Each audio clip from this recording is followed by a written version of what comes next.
hope you enjoyed your lunch. It's so nice to have partners that will take good care of us like that. So be sure to thank everyone on your way out. We would like to continue now and move to the Audit, Compliance, and Management Review Committee. Mr. Hester. So, Ms. Burks is not here today, and I have been asked to chair this for her. So, the first item is 18-151. It's the compliance update. Mr. Stovall's update on compliance activity is shown in the board book, and he is here to answer questions if necessary. Are there any questions regarding this report? This item is presented as a point of information only, and no action is necessary. Item 18-152, audit update. Ms. Kidwell's update is also in the board book for our information. She also has one item of information to add. Ms. Kidwell? Thank you. Good afternoon. At the May Regents meeting, we were discussing the request to approve policy 4151 on the web accessibility and what the known cost and potential cost could be. So I have some information to report back today.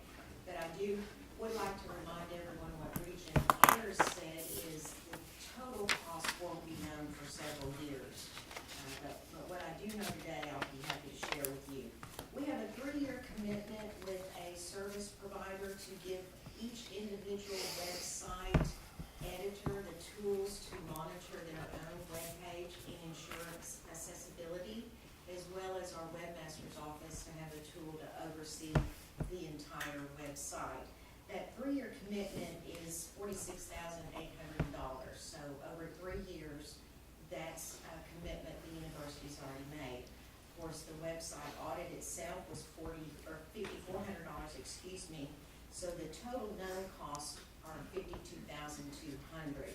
Now, I have estimated what the human cost will be. Of course, these are people already employed by the university, but working with the webmaster's office and what we anticipate the cost to be to convert and verify and maintain compliance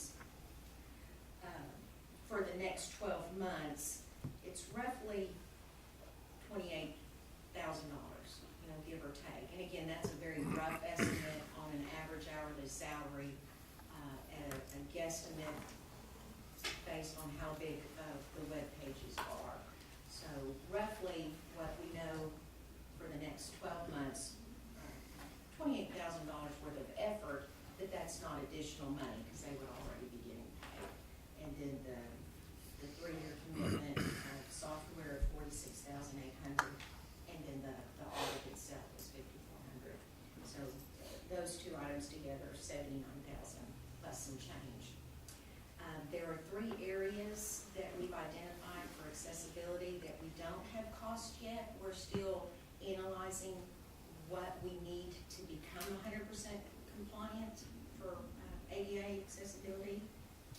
Those areas are how do we create accessible PDF forms and closed caption of videos, and that's going to be a collaborative effort. We've got to get faculty involved, we have to get the webmasters involved, and we've got to see what would work best for the university as a whole. We also have to have accessible social media, all the platforms, Facebook, Twitter, Instagram, whatever else we use. And we're looking now just to get an inventory of what is used across campus-wide, because there are a lot of people who have Facebook pages that will require to be accessible. So we're getting little work groups together to address these pocket areas.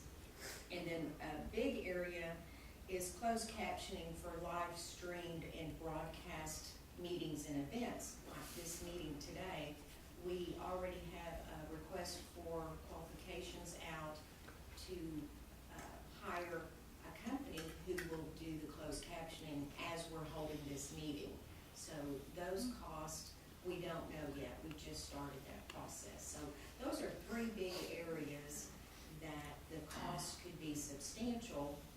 And also, since I can see Kyle Williams, athletics also is looking, we'll have some hurdles to get their live stream sporting events. And I believe preliminarily, they've reached out and they were told it is a substantial cost and that the university would have to be making a huge commitment. Am I conveying that correctly? Right. Tony's gonna help us. Tony will help us raise the money in compliance. And so this is obviously gonna be a 3 to 5 year commitment minimum to get entire web and electronic communications. Because there's really another piece, we're not sure how costly it'll be, but all the what's called back office communications, our emails, any official university communications, newsletters, postmasters, all of that electronic communication has to be accessible as well. So I can continue and be happy to give updates as these work groups tackle these 3 and 4 areas. We'll know more as we meet in the future what these areas will cost. Are other universities addressing this issue and how they're going? Oh, yeah, you have to. Federal mandate. This is a federal mandate. Oh, yeah. There are some universities who are ahead of us, and there are some universities who haven't even started the process. Everyone that we've talked to is struggling with the cost, struggling with the human factor, the element, and it's a huge federal law, just slicing it down to what does it mean, what does compliance truly mean? So everyone we know is struggling.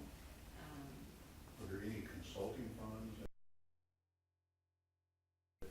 have sort of solved the problem and can work with it? Well, that'd be nice to know. Dr. Lamb, would you like to have disability support services maybe look into a consulting? Absolutely. Yeah, because that would be great to have someone guide us and help us prepare this master plan. Is there a date that we have to be in compliance? Last year, Oh, okay. Really? We're behind. the law's been around a lot longer than that, but it was revised in 2017 with the January of 2018 deadline. I honestly don't believe anyone's met that in total.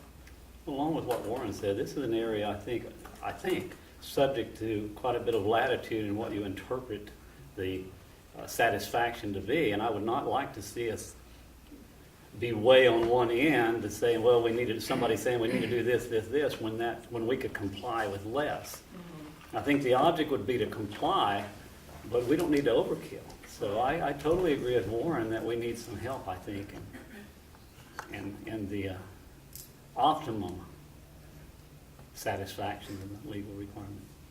That would be great. Certainly in some of these areas that we're having to comply, there seems to be companies that have specialized in that.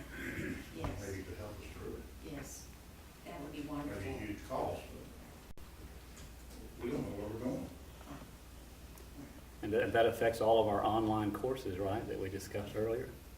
Yeah, it will affect the educational side of it too, which is an area that we haven't fully addressed. What does the law say? How do we get there?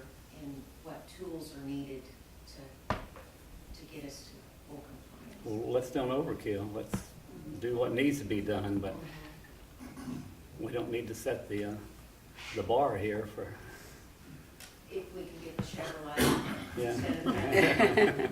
We don't need to set world records for being the top person here. This is expensive. It is, and I don't think we'll set any world records. We're being methodical and getting into these work groups that are just tackling one area, and then we'll have to prioritize where we put our time and money. But any help we could get would be wonderful, so we'll definitely, Dr. Lane and I will talk about it further. Title IX, can we ask a question about that now, or is this? Absolutely. What role did you as the auditor have in the Title IX modifications we made? My role in the beginning was to facilitate the audit. Anytime we had external auditors on campus, I'm the liaison and the point of contact. So I was part of the group that chose the Dolores Stafford group that Dr. Lane mentioned earlier today. I also helped the Stafford employees and our employees communicate with each other, and when information was requested, I made sure that they got their information. I was involved in every meeting when they were on campus or every conference call. So we should expect that what we've implemented today satisfies the audit requirements that you would have. It satisfies one of them, yes. The other side of that is the human resource, HR, and employee and faculty. What Dr. Lamb did for the students, will do the same thing for staff, but we want to wait until everyone gets back to campus in September, because there'll be policy revisions, and then there will be a combined sexual misconduct handbook, of which you approved a piece of it today, but I've been involved as, I can't make management decisions, but I can facilitate and bring people together, and then I also follow up with the recommendations that D. Stafford gave through the audits. I'm in contact with the people who are responsible for implementing those. So we checked one off the list today. Thank you. Okay, are there any questions regarding this report or any additional questions about this report or this information? This item is presented as a point of information only and no action is necessary. Item 18-153, benefits proportionality by fund audit report. This audit report is presented in the board book for acceptance. Ms. Kidwell, please review this audit with us. Well, thank you. This is one of the audits that was statutorily required. It included 3 fiscal years, 2015, 2016, 2017. I'd like to thank Dr. Foley, Chris Stovall, and his staff. We worked together. 3 years is a lot of information to go through, but we all learned a lot, and it's a good report. There always are going to be opportunities to enhance internal controls, so we discussed how do we make things more efficient, more effective, maybe a little easier, but we found nothing other than how do we make improvements. The guidelines and then actually preparing the reports that we're required to do were done well and timely and correctly. There's any questions on that report? Questions, discussion about this report? Chair Marks, I move the board accept this report. Well, we have a motion. Is there a second? Second. All in favor, please say aye. Aye. Opposed, same sign. The motion carries. Thank you. Okay, item 18-154, fiscal year 2019 audit plan. The audit plan for FY19 is included in the board book for approval. Ms. Kidwell, please review your plan with us. Thank you.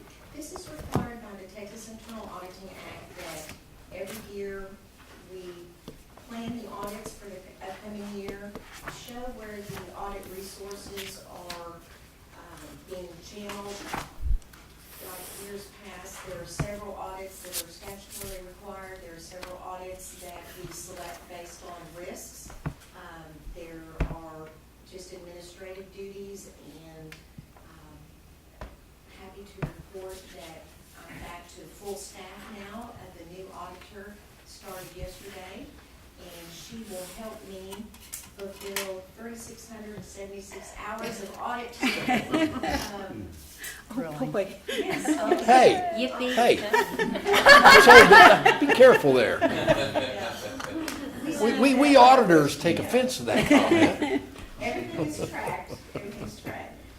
The good news is 10% of the available hours are allocated and available to assist the board, assist the president, the management, with special requests, special investigations, and any other projects that would add value to the services that I can provide. The hours are increased this year from last year with the new employee. There's less vacation time that we have to budget, so a small increase there. I've also added more hours to the upcoming year's plan to follow up on prior audit recommendations, just like I was asked about the Title IX audit. A significant amount of my time every year is spent following up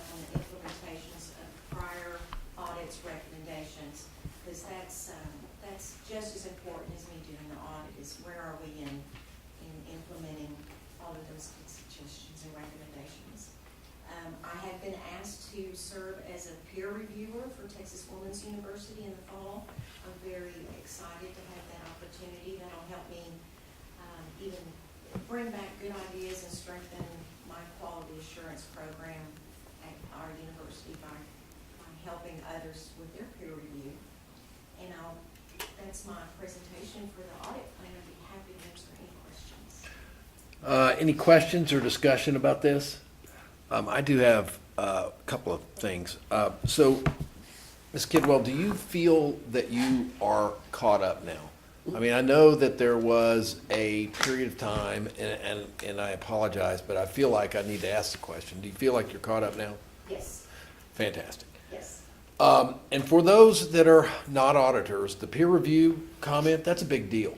To be asked to be a part of that. That is a big deal. Congratulations on that. Thank you. Very nice. I'm very excited to have it. Good. And, Any other comments, questions? Chair Marks, I move the board approve the audit plan as presented. We have a motion. Is there a second? Second. All those in favor, please say aye. Aye. Opposed, same sign. Motion carries. Mr. Hessing, anything else? There is none. All right, so we will continue with our additional agenda items. Thank you. Items 18-155, the University Leadership Report. Dr. Shipley. Well, Regent has, and this may not be as exciting as the compliance portion of it, but I'm going to do my best to make it Please, exciting. please make it exciting, like compliance.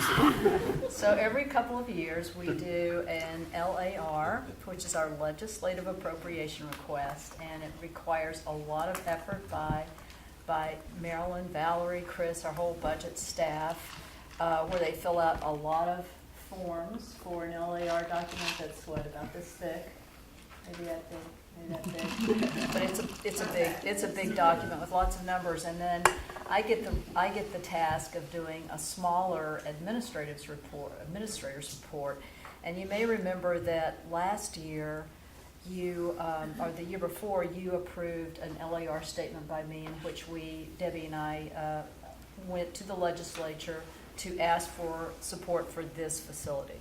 So our flower mound proposal was shopped around, but it was, of course, my first legislative session. And so it involved meeting a lot of people, but I didn't have much influence, and it was not approved. Our special item request was not approved. So Debbie and I have continued to talk about it at every meeting with Senate, with House representatives, and with others, and so we feel fairly confident that this is a better year to be shopping the same request for special item funding. So we will be coming back with a $2 million request, $1 million per year, to fund the investment we've made in this facility without formula funding. So our formula funding doesn't kick in until we've been capturing enrollment for a couple of years. So the legislature knows we're coming back to ask for paying off some of the investment we've made. What I didn't realize when we started preparing this is that Maryland suggests that all other universities are also submitting a tuition revenue bond request. And so we are also submitting, did I say tuition revenue bond? Yeah, I did, okay, TRB. So we are also submitting a TRB, and this is not nearly as sexy as compliance because it is infrastructure. But there's numbers. But There's there numbers. are, what, in our TRB? There's numbers. With dollar amounts. Numbers are always With sexy. dollar amounts around them, which makes them a whole lot sexier. But what's interesting about our approach to this TRB is what we think will make it very easy to argue is it's really for infrastructure. So what we're asking the state is to help us maintain the investment you've already made. So if there's an issue that we have not grown as quickly as others and our square footage is fairly generous, this is not about square footage. This is about maintaining the investment already made. So with the addition of the HSHS building, we really are going to need to increase our physical plant facility. We needed a couple super sexy. We're asking for some boilers. Even better, we're asking for some sewer lines to be laid. That is not. That's going to be a lot of fun for me Yeah. to say in front of other grown-ups in the Capitol. And then we're asking for our 60-year-old utility tunnels to be looked at since they're starting to crumble. So it's all really necessary things that will add to the expense of any type of project we look at. And then last but not least, because Sykes Lake is beginning to stink and it looks more like quicksand than a lake, we're asking for $2.75 million to dredge Sykes Lake. And Sykes Lake is a major portion of our campus. It provides a place for entertainment, for relaxation. It's a service to the community. And they did commit almost $2 million last time we dredged, and it needs to be dredged about every 10 years. So sewer, dredging, utility tunnels, and boilers. And then You're right. I'll be one of the most popular people at the Capitol. Oh, yeah. So we are not expecting an easy session. It's hard to be as dependent on state resources as higher ed is at a time when they'd like to spend that money on other things. So Debbie and I will be in Austin quite a bit this year arguing our case. And I think one thing that's been really good is we have good teamwork and good partnerships with the other presidents. So whether it's with the systems chancellors or our fellow four-year institution presidents who are independent institutions, we've developed some good partnerships, and we try to stay with common themes. Those themes include relief from Hazelwood and continued formula funding and the Texas grant. So we all have a similar line, with the difference being the special item requests. Is that everything, Debbie? Pretty much. You have any other infrastructure items you'd like to add? No, you did that quite well. Beautifully. Thank you. Any questions by anyone? I would encourage you, I know it's a lot to read, but I think the LAR administrative statement gives you a sense of the tone that I'm trying to set at this institution, and the focus on growth and how important we think growth is for us, and how we are seeking growth through our outreach and our partnerships with community colleges. So I would urge you to take some time to read it. It probably takes half an hour maybe to make your way. Yes, sir. Only slightly more interesting than the sewer Yes. is my next question. Is there a long-term solution to the silting problem in the lake? I mean, I know you dredge it. Is that something we're going to have to do every 15, 20 years? Or is I wish Kyle were here, but I think it has something to do with the drainage that occurs Yeah. in the lake and the damming process. I believe that the way they built the dam causes the silt to build up. Do you know this, Marilyn, or? Right, it's stormwater, so the Yeah. stormwater's coming in with all kinds of debris. And you really can't prevent, I mean, there's nothing, Yeah, so what they did is they actually built kind of it's almost like a walkway Mhm. between the two sections of the lake. And so what happens is, because of that water, that blockage, it builds up in that smaller section. If you didn't have that there, then it would silt up everything. Right. So at least you're limiting, hopefully, the silt to the one section that's. It's a catch basin, Yeah. essentially. Yeah. But didn't they also say that a lot of it, I think you wrote this, that it depends on the amount of rain we Sure. get. So if we had gotten more rain or stormwater, it would have made a difference, but we had that terrible drought, so I'm sure that. So I think what I remember Kyle saying when we did this before, and it's been, been a while, but it's not self-cleansing, but draining or Flushes. something. The silt is supposed to run off. right? And it doesn't. And so there is a dredging issue. I think you said 10 years. I think he think said it's 10 to 15. 20. Yeah, the last time I heard it. And it's just, I guess it's just something we got to do. Okay. Is what it is. Otherwise, it's an eyesore and it doesn't smell very good. Yeah, the thing that bothers me though, and I think this may be where you're headed, Linwood, is every 15 years or so, we're spending $2 to $2.5 million, which could be spent better somewhere else. So you want to fill it in and? I didn't say that. No, I would never say that. No. I've learned. You don't. That's a sacred cow. I'm not there. I'm not going there. Well, we do have an ice hockey team, So I guess we could tint it and freeze it. Yeah, I was we could do thinking that. a more practical solution maybe, and maybe a way to prevent the silt, at least, or delay it into a 40-year cycle rather than a 20. And I'm sure Kyle's looked at that, but maybe look at that. Maybe work with the city on We- how we it should. helps Work with our the water city influence. so it silts up over a longer period if you can't solve it. Do we get any assistance from the city at all? Did we get 4B We got money? some last time, and in the LAR, we're asking for the full amount, just because we don't know that the city would help us again. I guess if you dredged it deeper, then it would probably go longer, right? But dredging it deeper would probably cost more money.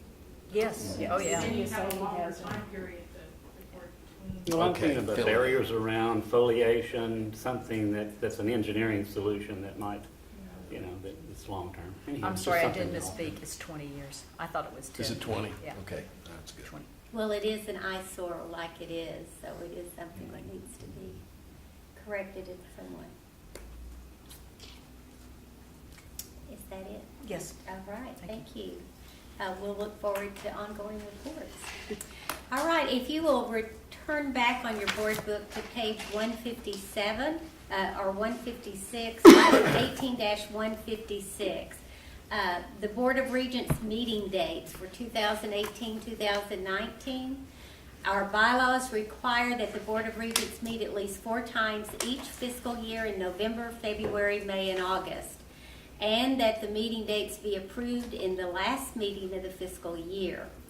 After our one-day meeting in May, the board unanimously supported a one-day August meeting. Now, since we need to set our dates for this coming year, there are several things we need to discuss. First, whether we choose one-day or two-day meetings moving forward. And secondly, if we choose one-day meetings, should they be held Thursday or Friday? So before I begin the discussion, Dr. Shipley, do you have anything you'd like to add from the administration's perspective? Yes, and as I spoke to a lot of you this week, I came to a suggestion I would like to make. I believe that it'd be a good year to try a one-day meeting format, and if we don't like it, we can always go back to 2. But if we do a one-day meeting, I would suggest it be on a Thursday, and I would suggest that we think about dinner the night before, and anyone who wants to come in and spend the night before the meeting. We would then be able to start the meeting by 9 or 10 if we chose to, and we'd be done probably by 3 or 4 with a break for lunch.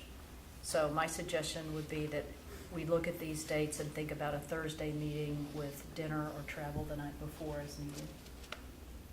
That's all. But Okay. I'm open to anything. All right. I've noticed that we get better attendance on Thursdays and Fridays. We have had this opportunity to discuss it when we were meeting with you, but any other discussion on this? I think my only concern would be, I would hate to limit the quality of the discussions we have based upon the time.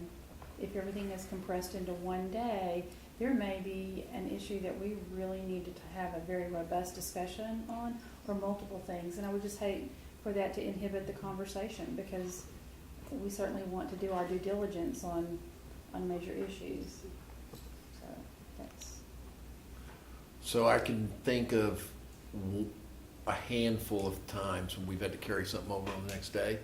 The one thing I like about the one-day meeting, particularly on Thursday, is that if we're like done at 3, 4 o'clock, normally, that kind of discussion you just alluded to, if there's no dinner that night, we can definitely make sure we resolve things before we exit. And, just an extra hour or so. And we're not rushing out to try and make dinner. So I'm a huge fan of the idea of a Thursday. And for someone that would drive in, I would suggest we start at 9, because, to be honest, it just means I got to get up a little bit earlier, and I'm okay with that. And let me tell you, from an open meetings perspective, if you all were meeting on Thursday and for some reason you had something that just took longer and you got to 6 o'clock and everyone said, we need more time, King's X. it allows us, the open meetings law allows us to continue the meeting the next day. I mean, if there was some crazy event that you just couldn't finish, you have that option, and we just, If we anticipated it on the agenda, could we let the board know we needed a day and a half, even though we See, I was set gonna what say day? that, yeah, no, that's a So great let's say point. something has come up that requires a lot of discussion, or there's something in extremis we need to address, we could always let people know. Like a new football stadium. Yeah. right. I was thinking on the bad side of things. Oh, no, no. But that's much better, yes. So, that would Okay. work. Okay. So are you hearing consensus about a I am hearing Thursday this. meeting? Do you need a motion? Yes, I do, sir. But Uh, let's talk about what it is, Okay. actually. So what we're deciding to do is that this coming year, we would only have a one-day meeting on Thursday, and then there could be exceptions, and if we anticipate that there are exceptions, and we follow the guidelines there. So, and then Wednesday night before, if those that can come in can have dinner, if not, we'll start at 9 a.m. on Thursday. Is that the consensus? All right, so may I have a motion to I will agree make a with what we motion said? that we meet on Thursdays, the logistics of the Thursday meeting to be determined by the administration. All right. Is there a second? So the, All right. Any other discussion? All those in favor, please say aye. Aye. Opposed, same sign. All right, the motion carries. Thank you. We'll see how that goes.